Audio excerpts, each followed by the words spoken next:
আসসালামু আলাইকুম guys, welcome back to my new blog. It's সামিল আরফাত। আজকে ব্লগে আমি রাউজান যাব। রাউজানকে আমি কি করেছি তা আজকের ব্লগে আপনাদের সাথে আমি শেয়ার করব। আমি রেডি হয়ে গাড়ি আনার জন্য পার্কিংয়ের মধ্যে চলে যাই। আজ আমি আমার ফুফির বাড়ি রাউজান যাব। পার্কিংয়ে এসে আমি গাড়িটা নিয়ে আমাদের বাসার নিচে পার্ক করে রেখে দিই।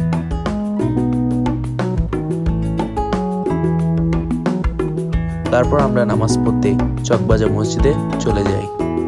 জুমার নামাজ পড়ার পর আমি ফুফির বাড়ির উদ্দেশ্যে রওনা দিলাম। বাহিরে অনেক গরম পড়ছিল, তাই আমরা দেরি না করে গাড়ির মধ্যে বসে যাই। তারপর আমরা কাপ্তারা রাস্তায় চলে আসি।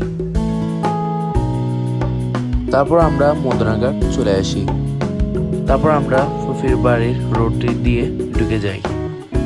ফাইনালি আমরা ফুফির বাড়ি এসে পৌঁছালাম। তারপর আমি ভাত খেয়ে গ্রামের সৌন্দর্যগুলো দেখার জন্য বেরিয়ে পড়লাম। বেরোনোর পর আমি সেখানে অনেকগুলো বৌদ্ধ মন্দির দেখতে পাই। আমি সেখানে কিছুক্ষণ ঘোরাঘুরি করি। সেখানে সবগুলো মন্দিরের মধ্যে একটি মন্দির সবচেয়ে বড় ছিল। আমি সেখানে কিছুক্ষণ গিয়ে ঘোরাঘুরি করি।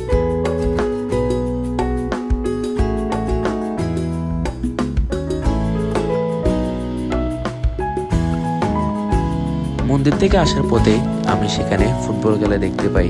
আমি সেখানে কিছুক্ষণ ফুটবল খেলা দেখি। সেখানে কিছুক্ষণ ঘোরাঘুরির পর আমি ফুফির বাড়ি চলে আসি। তারপর আমরা রাতে শহরের উদ্দেশ্যে রওনা দিলাম। দেখতে দেখতে আমরা চকবাজার চলে আসি।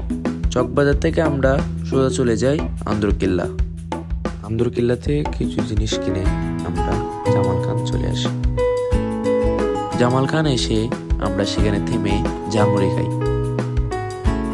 ঝালমুড়ি খাওয়ার পর আমরা বাসায় চলে আসি।